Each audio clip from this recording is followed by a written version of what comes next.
Ladies and gentlemen, please welcome RickValencia, Vice President and General Manager, High five, Qualcomm cool. Life. Watch those steps, too. Hello, everybody. This is virtual Rick. Here's my hologram. That was pretty cool. So I'm going to talk to you a little bit about what we talk about at Qualcomm around the vision for connected health or digital health. I get a lot of questions from folks wondering, what's Qualcomm doing in this space? We hear you've acquired a company recently. What's that all about? We know you're a chipset company, we know you're a technology company, but what are you doing in healthcare, and what's the role you intend to play here? So I'm going to try and paint a picture, kind of a broader picture about what we think about and talk about at Qualcomm to help enlighten you a little bit about the broader vision and the strategy, and I'll get into a little bit of the specifics about the business along the way as well. So the mobile platform is the Earth's biggest platform, the most pervasive platform, and the mobile phone or the mobile device, phone or tablet, is becoming the user interface or the remote control of our lives. I don't know about you guys, but that's probably an understatement for me. I think I'm already at 150 and it's only 10 o'clock in the morning. Most industries now, when they think about developing new products, new offerings, are starting to think mobile first. And when I say most industries, I don't just mean technology industries. I don't know if you noticed this just yesterday, but there was a TechCrunch piece on a new lock. It's a door lock, a home door lock, and it looks like a deadbolt, but it's a wirelessly enabled, Bluetooth-enabled lock that you can program remotely.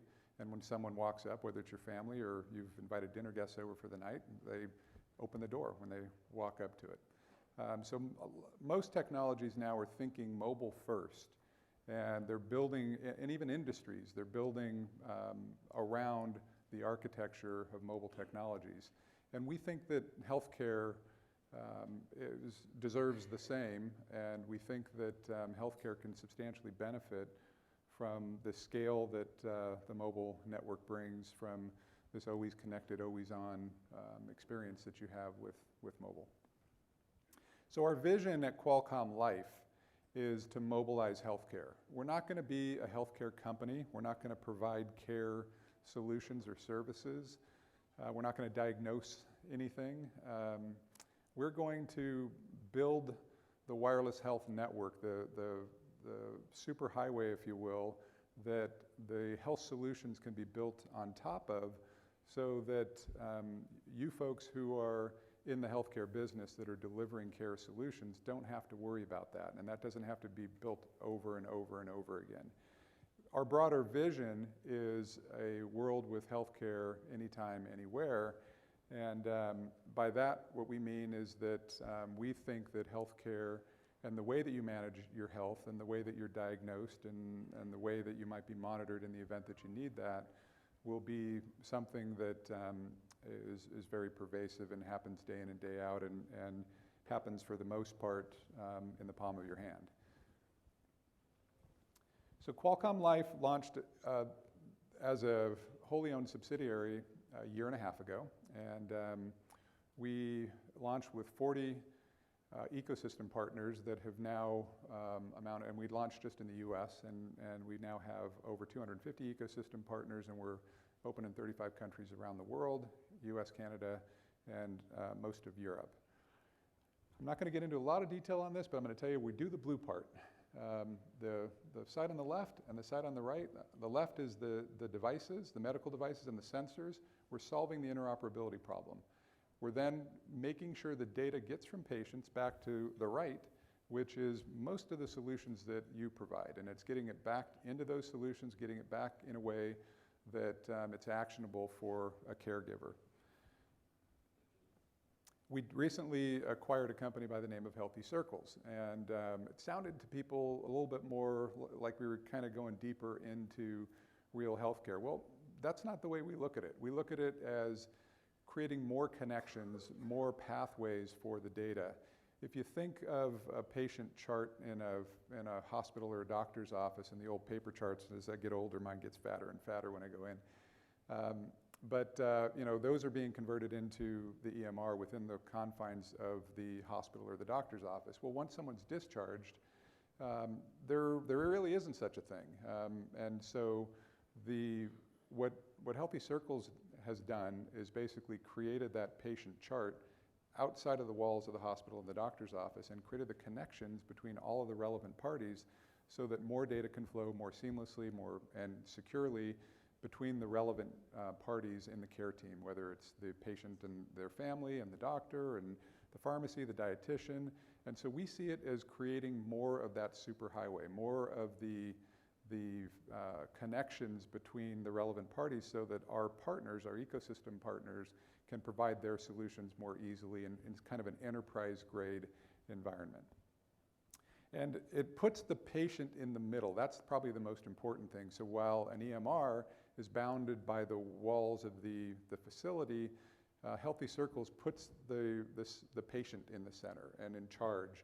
They don't have to create it, but they can control it. And so when they move from place to place or provider to provider, it goes along with them. And we think that with the convergence of all these technologies, of sensor technology, of these medical devices with more and more sensors in them, and that with the mobile network and the internet and patients' access to the world's entire store of health information, that we're empowering these folks to better manage their care. And we believe that people are going to take more and more control of their care because they can, and because economically it's going to be important to them in time.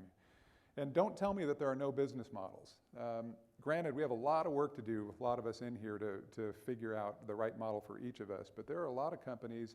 There's a fitness device, a Class 2 device, and a Class 3 device that are all finding a market. They're finding customers, and they're highly valued as a result of it. And also, we're getting good results. We're getting good feedback from studies. These are studies that have been done several years back, and they're just publishing on them now. So it's old technology, and in wireless particularly, things move very fast. And so Boston Consulting Group did a study, and doctors it's helping to give leverage and improve the quality of their time and work effort, because in a rural setting, they determined that they can care for twice as many patients, while at the same time reduce the administrative cost by 24%. And it's reducing the overall cost to the system.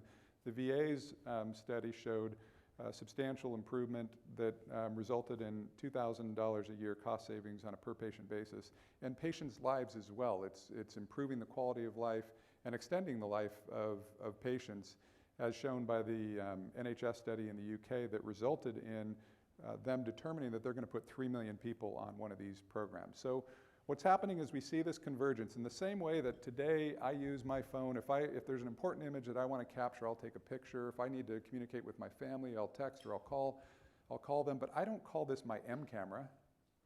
It's my camera. And we think that very soon you won't call it M Health. We won't call it digital health anymore. It's just going to be healthcare. And it's going to be the way that we all conduct our health and receive our health, the way we get diagnosed, the way we get monitored. So we see a world eventually where we have always on healthcare. So in the same way that this device is always on for your ability to communicate and do a whole bunch of other things, we see that this always on concept of healthcare is around the corner. And by the way, we are eminently confident that this is underway now, and that these problems that we all talk about, that we know exist in the way things are paid for, the business models, the multiple constituents, this is a problem that is going to be solved because what we're doing today is unsustainable. So we're making substantial investments, Qualcomm at the corporate level, in deploying a new business in the space, in acquiring other assets, because we believe that there's an enormous opportunity here to reduce the cost of care and provide much greater access to care. So you've heard this one before, but I want to drive the point home. All of you own cars, and all of you And that car, by the way, you're going to turn it in a couple of years. It's a depreciating asset. You're going to have a brand new one in a couple of years. But you know so much more about the health, the status of that car today than you know about your own health. And it's because there's hundreds of sensors in that car. It's sending the data somewhere. That data is being analyzed, and it's reporting to you that there's an issue and what to do next. We don't have that yet for healthcare, but we will. It's just around the corner because there's no trade-in for us. Thank you.